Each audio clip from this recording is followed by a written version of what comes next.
Good evening students. आज मैं utilisation का लेक्चर ले रही हूँ जिसमें मैं आपको बताऊंगी कि आप प्रकाशीय योजना का डिज़ाइन के लिए क्या क्या कारक होते हैं।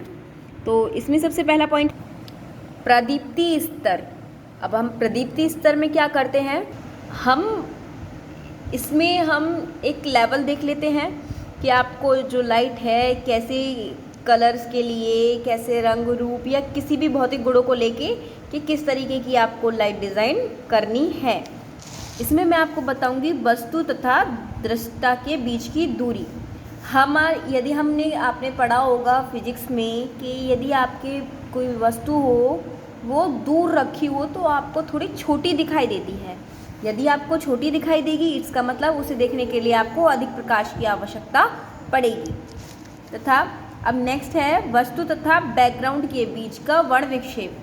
अब आपने देखा होगा कि कुछ वस्तुएं ऐसी होती हैं, जैसे कि ब्लैक कलर ले लीजिए, ब्लैक कलर का आपका होता है कि उसको देखने के लिए आपको अधिक प्रकाश की ही आवश्यकता पड़ेगी, उसका बैकग्राउंड ही ऐसा है।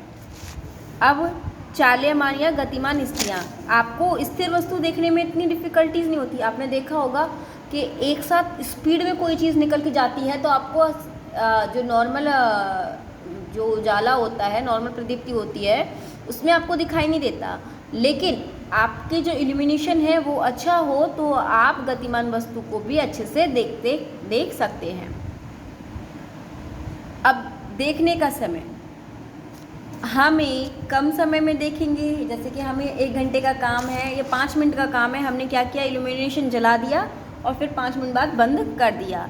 लेकिन हमें अधिक समय तक देखने के लिए इल्यूमिनेशन की ज़रूरत अधिक होगी। और सेकेंडली बात, आपका प्रकाश अच्छा भी नहीं होगा। 5 या 2 मिनट के लिए इजीली उसको बियर कर सकते हैं, लेकिन यदि आपका प्रकाश जो है अच्छा हुआ तभी आप उसको कंटिन्यूअस देख सकते हैं, नदर नहीं देख सकते हैं।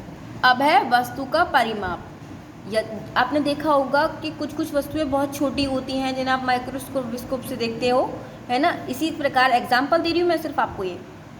तो जितनी छोटी चीज़ें होती हैं उन्हें देखने में आपको दिक्कत होती है ना। इसीलिए छोटी चीज़ों को आपको अधिक प्रकाश की आवश्यकता पड़ती है, बड़ी चीज़ों या नज़दीक की चीज़ों को आपको कम प्रकाश में ही देख लेते हैं। अब है प्रदीप्ति की समानताएं। अब प्रदीप्ति की समानताओं की बात करें कि यदि आप एक ही चीज़ को देखेंगे, एक ही तो फिर उसमें आपको थकान कम होगी, और उसमें आप अधिक समय तक काम करते रहेंगे क्योंकि आपको पता है आपको क्या करना है। अब नेक्स्ट है प्रकाश का रंग। प्रकाश यदि अच्छा हो ना तो आपको देखने में मज़ा आ जाता है ना। तो इसीलिए प्रकाश का रंग अच्छा हो तो उसमें आप कंटिन्यूस वर्क कर सकते हैं। इसीलिए हम इंडस्ट्रियल में और घर में ऐसा इल्यूमिनेशन चूज़ करते हैं जिसका कलर अच्छा हो और आँखों को कम लगे।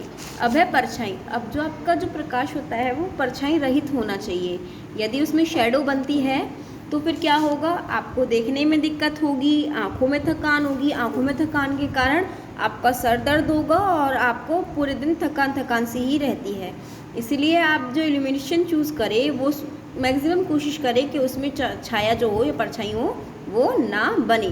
परछाई को कम करने के लिए हमारे कौन कौन से फैक्टर्स है वो मैं आपको बता देती हूँ कि समान लघु साइज के बहुत से प्रकाश स्रोतों को समान परंतु 2.5 मीटर से अधिक ऊंचाई पर सीलिंग में समान रूप से वितरित करके, पूर्ण सतह क्षेत्र वाले प्रकाश स्रोतों का प्रयोग करके, प्रकाश स्रोतों पर अधिक सतह क्षेत्र वाले पारदर्शी कांच के गोलकों का उपयोग करके, पूर्ण रूप से अप्रत्यक्ष प्रकाश प्रणाली का उपयोग करके, हम इन 4 पॉइंटों का यूज़ करके जो आपकी शेडो है उसे कम कर सकते हैं।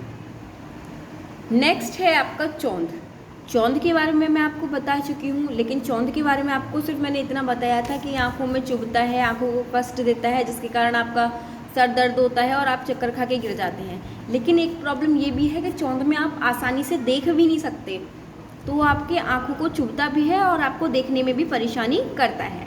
अब आपके चौंध 2 प्रकार के होते हैं, प्रत्यक्ष चौंध और अप्रत्यक्ष चौंध, डायरेक्ट चौंध और इनडायरेक्ट चौंध, मैंने आपको बताया था। तो आपका जो डायरेक्ट चौंध होता है वो क्या काम करता है, जो सीधे प्रकाश की किरण आपकी आंखों पर पड़ती है वो आपका डायरेक्ट चौंध होता है। ठीक है, अब इसको कम करने के लिए हम क्या करते हैं, सबसे पहले कम साइज के प्रकाश स्रोतों का उपयोग करना चाहिए, है ना। नेक्स्ट है प्रकाश स्रोतों की आरोपण ऊंचाई को अधिक बढ़ाकर करना चाहिए।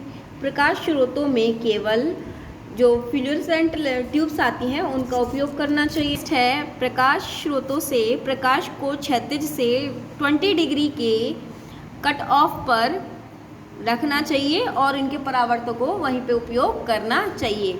अधिक पृष्ठ क्षेत्र वाले प्रकाश स्रोतों का उपयोग करना चाहिए। प्रकाश स्रोतों पर पारदर्शी कांच के अधिक सतह क्षेत्र वाले ग्लोबों का उपयोग करना चाहिए। अब है आपका इनडायरेक्ट चौंध। अब इनडायरेक्ट चौंध आपका क्या होता है, जो किसी भी चीज़ से रिफ्लेक्ट होकर आपकी आंखों में पड़ता है। जैसे कि मिरर हो गया, आपका प्रकाश पहले मिरर पे पड़ रहा है फिर आपकी आंखों पे पड़ रहा है, तो आपका इनडायरेक्ट चौंध होता है। अब इसको कम करने के कौन कौन से उपाय हैं, हमें हमेशा ऐसी वस्तु का उपयोग करना चाहिए जो पॉलिश रहित हो या ग्लॉसी रहित हो, है ना। और ऐसे प्रकाश से परावर्तित प्रकाश की दिशा में परिवर्तित करके, ये 2 उपाय हैं इनको कम करने के लिए। धन्यवाद, आज के लिए इतना ही, बाकी मैं आपको कल पढ़ाऊँगी।